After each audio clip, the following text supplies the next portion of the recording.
Bonjour. Gros rebond sur le Bitcoin. Mais que va-t-il se passer ensuite? C'est ce que nous allons voir dans l'analyse du jour. Mais avant de commencer, n'oubliez pas de vous abonner, de mettre un petit pouce bleu et de laisser un commentaire. Alors aujourd'hui au final ça va être une vidéo plutôt courte, enfin je l'espère parce que je suis attendu. On va juste faire un update tout simplement parce que il ne s'est rien passé de spécial, mis à part ce qu'on avait prévu. Donc, on va passer directement à la cryptomap. On a une cryptomap bien vert, le Bitcoin rebondit, l'ensemble des altcoins le suivent. On a certains qui font même des pourcentages assez intéressants. On a plus 17% pour PP, QNT 13%, PLS 22%, X15 et STX 14%. Le reste, c'est grosso modo plus du 2, entre 2 et 5% de augmentation. Le CryptoFear, il est remonté un peu, 47. Hier, on était sur un CryptoFear très intéressant. Hein. C'est en général vers ces niveaux qu'on trouve les bottoms, dans la zone des 40. Donc 41, c'est très intéressant. Là, ce coup-ci, on remonte un peu, on est à 47. Le dollar, il a continué un peu à chuter depuis hier, donc il est toujours dans une rechute après avoir toucher la trendline et la zone de rechargement de short. Donc tout va bien pour le moment du côté du dollar. On va espérer qu'il continue comme ça, qu'il rejoigne au bout d'un moment le bas du range et ensuite qu'il casse le range par le bas. Bien entendu, ce qu'on veut pas, c'est qu'il trouve du support quelque part, qu'il rebondisse, qu'il casse la trendline, la zone de rechargement de short, etc., etc. Voilà, on va pas s'attarder plus longtemps sur le dollar aujourd'hui. On le voit tous les jours. Donc on va plutôt s'intéresser au Bitcoin. Le Bitcoin, donc, rebond du Bitcoin, rebond bien entendu qu'on avait prévu. Alors, certains vont dire c'est la news, etc. Bien sûr, les news, ça peut intensifier les mouvements, mais quoi qu'il en soit, graphiquement, le rebond était déjà prévu depuis plusieurs semaines, voire plusieurs mois. Donc rien de surprenant à ceci. Si vous tradiez les news, en général, vous serez toujours en retard, ou même des fois, vous serez dans le mauvais sens. C'est pour ça que vous évitez de trader les news, vaut mieux trader le graphique. Quoi qu'il en soit, la news, c'est BlackRock qui veut lancer un ETF sur du Bitcoin en spot, contrairement aux ETF existants qui sont sur des contrats futurs. Mais, alors c'est une news bullish, mais pas tant que ça, puisque c'est juste une proposition, il faut encore que ce soit accepté. Ça va être la partie la plus difficile, parce que tant que c'est accepté, c'est juste envisagé, voilà, mais il n'y a rien encore de concret. Si par contre ensuite cet ETF est accepté, ce sera forcément bullish. Pourquoi? Bah, tout simplement parce que pour proposer du Bitcoin, ils devront avoir du Bitcoin. Et ça permettra aux institutionnels d'acheter du Bitcoin en toute sécurité. Voilà, donc une bonne news, mais pour moi, c'est pas une news si bullish que ça tant que ça n'a pas été validé. Mais en tout cas, c'est sûr que le marché prend ça comme une news bullish. Voilà, donc le rebond est potentiellement plus fort et plus rapide que ce qu'on pouvait s'y attendre. Mais le rebond en lui-même était déjà prévu. Donc, qu'est-ce qui se passe? Hop, on est sur le graphique de Binance. Donc on avait un petit triangle, on avait cassé à la baisse, on est venu rechercher les niveaux support des 25 000 $. Et on est revenu tester le bas du triangle. On a consolidé sous le bas du triangle pendant un certain temps. Petite rejection, histoire de virer tout le monde, enfin du moins le plus de monde possible, et on repart à la hausse. On casse le triangle. Au passage, on casse la petite zone de rechargement intermédiaire du dernier mouvement baissier, c'est-à-dire de ce mouvement-là, hein, du mouvement qui part ici. Donc ça veut dire qu'on n'est pas simplement dans la correction de ce mouvement-là, mais dans une correction d'un mouvement un peu plus grand. Donc c'est normal, puisque on va le voir après sur le plan Elliott Wave, on est soit sur un bottom comme on avait vu hier, soit sur la correction de tout ce mouvement-là. Mais on ira le voir après pendant le plan Elliott Wave. Donc comment pouvait-on entrer sur ce mouvement? Bon, c'était pas très dur d'entrer sur le mouvement. Hier, je vous ai dit de chercher des entrées soit en 4 heures, soit en 1 heure pour les plus agressifs. Donc tout simplement en 1 heure, on avait la localisation, on l'a déjà, hein, c'est les 25 000 $. On avait une divergence haussière ici. Alors hop, divergence, tac, voilà. Voilà, on fait un plus bas et là on fait un plus haut, donc on avait la confirmation d'indicateur et puis on avait aussi une petite structure ici. À la cassure de cette structure ici, ça pouvait être un bon niveau d'achat. On pouvait également se fier sur ce graphique, le graphique de la falling wedge qui est censé être une structure bullish de base. On l'avait cassé par le bas et là voilà, à la réintégration, comme je vous ai toujours dit, c'est les meilleurs moments en général hein, quand on fait c'est une sorte de fake out, c'est-à-dire on casse une structure et on la réintègre. C'est un très bon moment pour entrer également. Et on a eu la chance en même temps, vous voyez, comment dire, la petite mèche là, dégueulasse là, et bien sur ce graphique hein, en daily, ça correspondait pile poil à un pullback. Voilà, donc là vous aviez un point d'entrée parfait. Si vous avez loupé l'extraction ici, vous aviez un point d'entrée ici. Alors 2 secondes, j'ai encore oublié de brancher mon ordi, donc il va s'éteindre si je branche pas le chargeur. Une petite seconde. Voilà, ça ira mieux. Donc vous pouvez avoir une entrée possible également ici. Sur l'Ethereum, il y avait également possibilité d'entrer soit sur... Alors il y avait également en 1 heure, hein, divergence haussière, hein, on fait un plus bas. Hop, je vous mets, mettez toujours comme ça. On fait un plus bas, on fait un plus haut, divergence 1 heure. On était en zone de survente, on repasse au-dessus de la zone de survente avec un petit pullback, vous voyez ici. Bon, c'était pas très dur pour entrer dans ce trade. Vous pouviez également jouer la cassure de cette sorte de petite structure là. Vous voyez, c'est les sortes de petites épaules tête-épaule mais inclinées comme ça. Ça peut être considéré comme des épaules tête-épaule, hein, une épaule, une tête, une épaule. On casse la structure. Ou alors, vous pouviez prendre la structure un peu plus grande, c'est-à-dire celle-là. Vous voyez, c'est une sorte de W. Un petit W ici. Dans un W d'ailleurs, vous avez un grand W. Dans un petit W ici. Donc vous pouviez jouer également le petit W. Hop là, le tout petit W. Ou la plus grande structure ici. Résistance, résistance. Hop, on passe. Merde. Et en plus, c'est une zone. Hein. Après, vous avez eu de nombreux pullbacks. Regardez, je vais vous mettre une zone où vous allez le comprendre, ça va être plus simple. Hop, voilà. Parfaitement ici sur les clôtures et ici. Voilà. Vous voyez. Donc, vous pouvez rentrer à la cassure ou sur un des nombreux pullbacks. Hein. Là, vous avez eu le temps d'entrer sur l'Ethereum. Vous avez eu tout ce temps-là pour rentrer. Et encore une dernière entrée même pour les retardataires à la cassure. Encore un petit W. Et on casse. Voilà. Donc, vous pouviez rentrer là, là ou là pour ceux qui ont loupé les entrées. Donc il y avait moyen d'entrer assez facilement sur l'Ethereum. Du coup, moi, je suis re-rentré. Alors, on va voir un petit peu ça. Alors, rappelez-vous, dernièrement, il y a quelques jours, j'étais sur des trades. Alors, j'avais un trade sur Matic, sur ADA, sur DOT et Atom. J'avais clôturé, si je me souviens bien, Matic. J'avais pris des profits sur DOT et Atom. Et il me restait DOT, ETH, j'avais aussi ETH, excusez-moi, et Atom. Donc depuis, j'avais clôturé DOT. Pourquoi? Parce qu'il était en gros profit et je préférais assurer parce que au cas où on est plus bas. Et effectivement, on a été plus bas sur Bitcoin. Je vais vous montrer quand même. Hop, je vais vous montrer pourquoi j'avais clôturé. Tac, tac, tac. Voilà, DOT. Alors encore DOT, c'est pas le plus parlant, mais voilà. Bon, j'avais eu raison de clôturer. J'ai clôturé par là parce que tout simplement, je savais, comme je vous avais dit, je m'attendais à un dernier petite baisse comme ça pour aller rechercher ces niveaux-là avant de rebondir.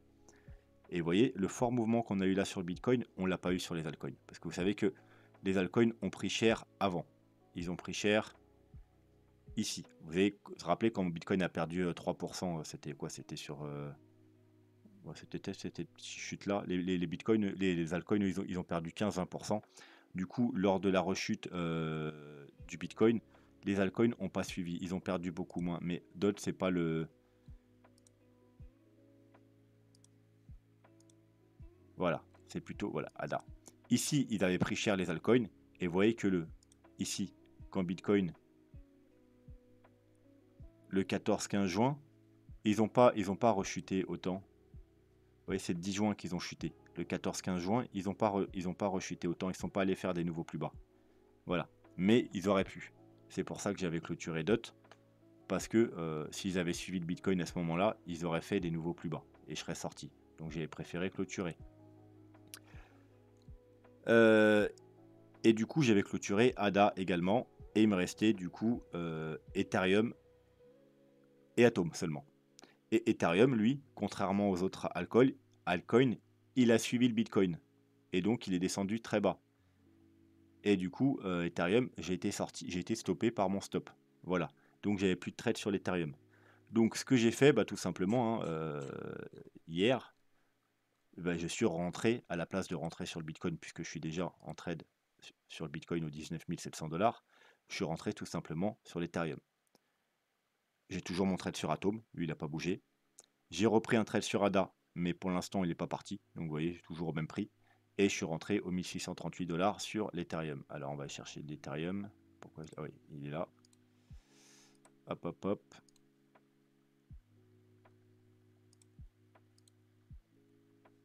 On va se mettre en 4 heures. On va se mettre en 1 heure. Je suis rentré, voilà, je suis rentré là. Alors, vous allez me dire pourquoi je suis rentré là. Tout simplement parce que je l'ai pris par rapport au Bitcoin. Donc, je l'ai pris sur, en fait, vous voyez, l'épaule. D'ailleurs, en général, quand il y a des épaules tête-épaule, vous savez que moi, je rentre pas sur la cassure, je rentre sur l'épaule droite. Mais là, c'est même pas par rapport à l'épaule tête-épaule que je suis rentré là aux 1638 $. C'est par rapport au Bitcoin. Vous voyez, 15 juin à 17h, on retourne sur le Bitcoin. 15 juin à 17h, on va zoomer. C'est cette bougie-là, 15 juin à 17h. Voilà, moi, je l'ai joué sur le break du Bitcoin, tout simplement, de cette structure. Je l'ai joué sur la clôture ici, sur le Bitcoin, la validation haussière. Et donc j'ai pris le trade sur l'Ethereum, tout simplement. Voilà, donc ça c'est pour les trades. Théoriquement, ceux qui voulaient juste un trade court terme, qui ne cherchent pas un bottom ou un gros rebond, eh bien vous aurez dû prendre un profit là et un profit là. Là, bah, parce que on a une structure, on casse pullback, donc premier prise de profit. Et là, bah, deuxième structure, hein, haut du triangle et zone de rechargement de short, donc cumulé, deuxième take profit, et ensuite bah, vous laissez le reste couler. Les autres, ceux qui c'est pour du plus long terme ou qui cherchent un bottom, vous pouvez prendre un petit take profit de sécurité. C'est pas un vrai take profit, hein, c'est juste un petit take profit de sécurité, histoire de payer les frais de trading et vos stop au cas où on redescend à la baisse. Bah, pareil, sur ces niveaux-là, il y avait un petit take profit que vous pouvez prendre de sécurité. Et sinon, eh bien, les targets seront beaucoup plus hautes, bien entendu, tout simplement parce que les targets, ce sera, enfin beaucoup plus hautes, non, pas tant que ça. Donc on va enlever les fibos pour l'instant, sinon on va rien y voir. Donc je vous rappelle le plan. On a une correction qui dure depuis le mois d'avril. Alors on va dézoomer au cas où il y en a qui arrivent sur la chaîne. On a une grande vague 1 et là, depuis le mois d'avril, on a une correction de vague 2 avant d'aller beaucoup plus haut, faire une 3, 4, 5. Je vais mettre en daily, peut-être, voilà, ça sera plus clair, voilà. Donc on a la vague 2, ensuite on aura 3, 4, 5, théoriquement, si on ne s'est pas trompé. Donc la correction se fait en WXY, c'est une correction qui se fait chaque vague en 3 vagues, donc A, B, C, A, B, C, et pour finir A, B, C. Donc pour cette dernière vague, on avait 2 plans. Soit on a déjà fait la A ici, la B ici, et du coup, je sais pas si je vais arriver à choper le bon, j'ai réussi. Là c'est ici, et la correction est déjà terminée. C'est pas mon scénario préféré, tout simplement parce que vous voyez que cette vague là rose, elle est un peu courte. Elle est un peu courte. Et qu'en plus ça nous donne un bottom sur les 25 000 $. Un peu trop facile également. Mais pourquoi pas, peut-être qu'avec la news. Pourquoi pas. Mais c'est pas mon scénario préféré. Mais je vous ai dit, on va le jouer quand même parce que on est sur un des 2 niveaux. On a le premier niveau là, justement, de la fin de cette correction, les 0,382 en vert. Et on a le deuxième niveau là. Moi je préfère ce niveau là. Mais c'est pas pour ça que je vais pas jouer celui-là, hein. Le marché, il s'en fout de mes préférences. Techniquement, lui, il a autant de valeur que lui. Si je préfère lui, c'est plus psychologiquement, on va dire, parce que j'aime pas acheter quand tout le monde achète. Enfin, Euh, J'aime j'aime pas donner des bottoms quand tout le monde pense que ça peut être le bottom en fait. Voilà, c'est plutôt ça. Parce que acheter, oui, j'achète parce que pour minimum un rebond. Mais voilà, je préfère quand même le deuxième scénario. Mais peut-être que la news va nous faire un bottom ici, je sais pas. Sous que le dollar pour l'instant est toujours très bearish. Mais pour l'instant, je vais laisser ça comme ça, jusqu'à preuve du contraire. Donc, alors si on a déjà bottom, bah, c'est bien, c'est cool. On va repartir très haut et il n'y a pas de problème. Si on n'a pas bottom, eh bien, tout simplement, voilà, on est dans le rebond de cette vague B avant d'avoir une vague C. Alors pourquoi je touchais à ça? Hop, hop, hop. Avant, après d'avoir notre vague C. Et d'aller faire des plus bas pour les rechercher potentiellement vers les 23 000 $. Donc,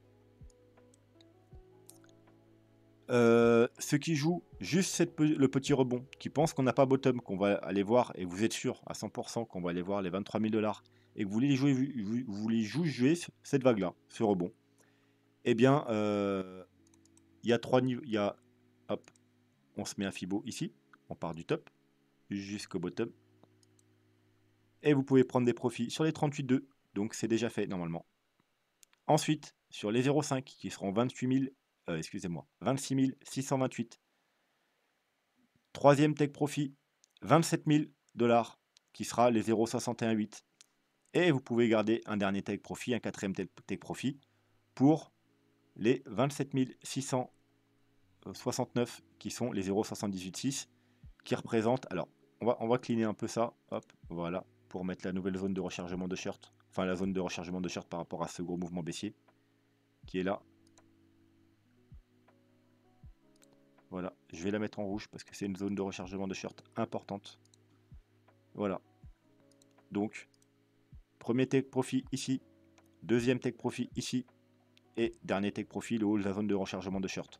Si on casse la zone de le haut de la zone, enfin la zone de rechargement de short, excusez-moi, eh bien les probabilités qu'on soit dans un rebond diminuent fortement et les probabilités qu'on ait trouvé un bottom augmentent fortement. Ça ne veut pas dire que c'est sûr à 5% si on voilà que aïe, on a bottom. C'est les probabilités augmentent. Tandis que si on est rejeté de ce niveau ou même de ce niveau, eh bien on reste dans un potentiel seulement rebond. Voilà, en tout cas, ceux qui jouent juste le rebond, take profit, take profit, take profit, on avait dit au 0,5, ça vous fait 4 paliers de profit, c'est plutôt pas mal. Et si vous prenez par exemple 4 paliers de 20, vous pouvez encore gagner garder les 20 derniers pourcents au cas où on ait trouvé un bottom. Mais au moins, vous aurez pris 80% de vos profits si ensuite on doit rechuter. Ou 60 si on ne va pas jusqu'en haut. Pour ceux qui jouent un bottom, par contre, vous pensez qu'on ne va pas aller plus bas qu'on a trouvé le bottom.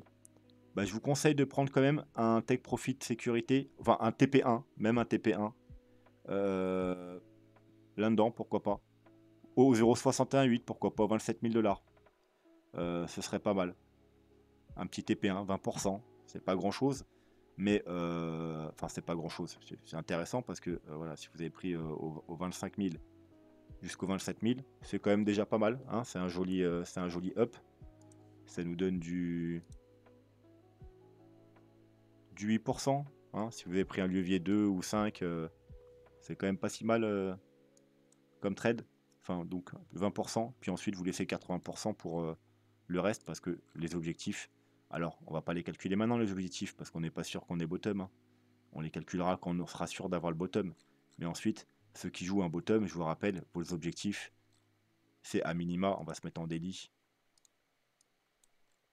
eh bien, la vague 3. Voilà. Donc, alors là, c'est à 79 000 $. Regardez pas, on n'a pas fait les objectifs. Mais voilà, c'est quelque chose comme ça. Voire même la vague 5. Parce que ceux qui ne sont pas rentrés ici, ceux que c'est pour l'investissement, c'est encore différent. Il va falloir attendre des confirmations daily. Mais ceux qui ont loupé l'entrée ici, qui n'ont pas de trade non plus ici, eh bien, vous pouvez très bien. Alors, je sais pas ce que je conseillerais, laisser des trades trop ouverts. C'est pas forcément le plus rentable parce que la vague 5, elle n'y aura pas lieu. Peut-être, ça se trouve, ça, c'est les vagues du bull run. Hein. Donc, ça se trouve, ça, c'est la fin du bull run. Alors, oui, vous pouvez très bien tenir un trade tout le bull run, mais moi, je conseillerais plutôt de jouer juste cette vague 3. Et puis voilà, clôturer ici. Puis ensuite, vous rejouerez un trade ici pour surfer la vague 5. Voilà. Oh, je parle aux traders, hein, pas aux investisseurs. Alors, les investisseurs, est-ce qu'on a des confirmations encore d'un bottom, ceux qui veulent juste acheter le bas de la vague 2 pour surfer tout le bull run? hein. Là, c'est plus des investisseurs court terme, moyen terme, hein. C'est pour les investisseurs du bull run, on va appeler ça. On n'a aucune confirmation. Enfin, c'est fort peu probable. J'ai pas été regardé encore, mais on peut aller regarder un petit coup d'œil. On n'a cassé aucune résistance, on n'a cassé aucun niveau clé. Les indicateurs, même en daily, on a ici, oui, on est en train d'avoir une confirmation sur le stock RSI. Sur les MACD, même pas encore. Et vous savez que le daily, c'est pas ça qui va nous donner la fin de la correction, c'est le 3 jours. En général, c'est le 3 jours. Donc, comme je vous ai dit la dernière fois, on a un beau W qui se dessine, mais on n'a encore rien fait. Il faut casser ici. Et bien entendu, il faut le croisement ici. Hein, ça, c'est pour les investisseurs. Il faut les confirmations. Faut casser aussi la trendline. Elle est où la trendline? Voilà. Les investisseurs, faut casser cette figure. Hein, voire un pullback. Donc, je dirais que pour les investisseurs, faut plus casser au moins les 27 000 $ pour rentrer. Alors, les traders, oui, on est entré là, mais les investisseurs, il y a encore rien. On fait toujours plus bas, enfin plus haut, plus haut, plus bas, plus haut, plus bas, plus haut, plus bas, plus haut, plus bas. Pour l'instant, on est toujours plus haut, plus bas. Et plus bas, plus bas, plus bas, plus bas. On est toujours en tendance baissière. Il n'y a aucune confirmation de bottom pour l'instant. Donc techniquement, si vous n'êtes pas trader, vous êtes juste investisseur. Alors vous pouviez, ceux qui rentrent en mini DCA par contre, vous avez peut-être des objectifs, vous pouvez rentrer au 25 000 et puis ensuite rentrer au 24, au 23, peut-être jusqu'à 20 000, j'en sais pas vos targets. Voilà, mais sur confirmation, pour l'instant, il n'y a aucune confirmation. Allez, pour finir, on va aller jeter un petit coup d'œil au Total Market 3. C'est les altcoins. Donc vous voyez que le Bitcoin, il a pris, je crois, 4-5% aujourd'hui. Alors attendez, on va être plus précis. Hop là. Enfin, depuis le bottom, depuis hier soir, quoi. Il a pris 6%, un peu plus de 6%. L'Ethereum, il a pris... Alors lui, c'est différent parce qu'il avait commencé un peu avant, mais c'est pas grave. Il a pris 6% pareil.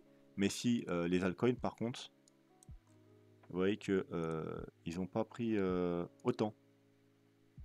Ils ont pris 2%, ils ont pris que dalle. Hein. C'est pas pour rien que mon trade sur ADA, c'est le moins bon. Simplement parce que pour l'instant, ils n'ont pas suivi de fou. D'ailleurs, alors pareil, hein, vous voyez, on est en 4 heures. En 4 heures, on a également une belle divergence sur les altcoins. Hop, on fait un plus bas ici. On fait un plus haut. Et là, on n'est plus en 1 heure, on est en 4 heures. Donc, peut-être y avoir quelque chose à jouer sur les altcoins. Ceux qui sont toujours pas en trade, hein, il peut y avoir un truc intéressant. Quoique même, peut-être même si on break ici. Peut-être, faudrait peut-être passer en time frame un peu plus gros. Ouais, voilà, vous voyez, en 8 heures, c'est parfait. En 8 heures ici, tac. On a une belle structure quand même. Une sorte de petit W. Voilà, vous pouvez peut-être jouer un trade ici si vous êtes toujours pas, si vous n'avez pas pris de risque. Ça peut le faire. Rentrer ici sur les altcoins. Je parle pas de l'Ethereum, hein, je parle du reste des altcoins. En tout cas, ça peut être une validation d'une hausse qui se poursuit sur les altcoins si on casse ce niveau-là. En daily, par contre, pour l'instant, on n'a pas grand-chose. Ouais, c'est pareil, en daily, on a quand même un joli niveau. C'est à peu près le même. Vous voyez que là, on est sous une grosse résistance depuis le 10 juin. Donc ça fait pratiquement, ça fera une semaine demain. À la cassure ici, ça peut être un coup à jouer sur les altcoins également. Voilà, donc je pense qu'on va s'arrêter là pour aujourd'hui. Je pense qu'on a tout vu. Hein. Alors maintenant, ce qu'on va espérer, c'est que le dollar continue à chuter. Et s'il n'y a pas de rebond sur le dollar, s'il y a un rebond sur le dollar, s'il y a un rebond sans casser les niveaux importants, ça pourrait être la dernière jambe du Bitcoin pour aller chercher les 23 000 $. Si par contre, il n'y a pas de rebond et il continue aux enfers, c'est-à-dire il casse ici, on pourrait déjà avoir bottom. Sauf si ça décide de mentir, hein, comme je vous ai dit depuis les jours passés. Il y en a un des deux qui mentait. Hein. Il chute, il chute. Comme je vous ai dit, pour moi, c'était le Bitcoin qui ment, simplement parce que le dollar a été rejeté d'une zone importante. Et pour moi, le Bitcoin est dans une correction. Alors, est-ce que je retrouve mon graphique? Voilà. Et dans une simple correction. Donc sur du plus long terme, le Bitcoin est à la hausse jusqu'à preuve du contraire. Moi, je vous ai dit, tant qu'on casse pas les 23 000 dollars, je garde mon scénario bull. C'est-à-dire, je suis bullish sur le Bitcoin. Et ça, c'est juste une correction. Alors que le dollar, c'est l'inverse.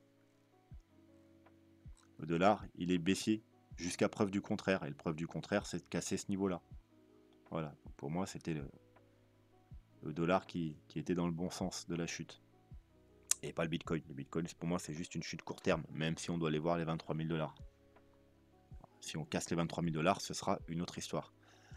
Voilà, on va se laisser là pour ce soir parce que je suis déjà très en retard. Si jamais il y a quelque chose qui se passe d'extraordinaire ce week-end, je ferai peut-être une petite vidéo update. Sinon, comme d'hab, je vous souhaite un bon week-end et on se retrouve lundi. Voilà, n'hésitez pas à vous abonner, à mettre un commentaire, un pouce bleu. Les questions également, je réponds à toutes les questions. Et voilà, je vous souhaite encore un bon week-end. Tchuss.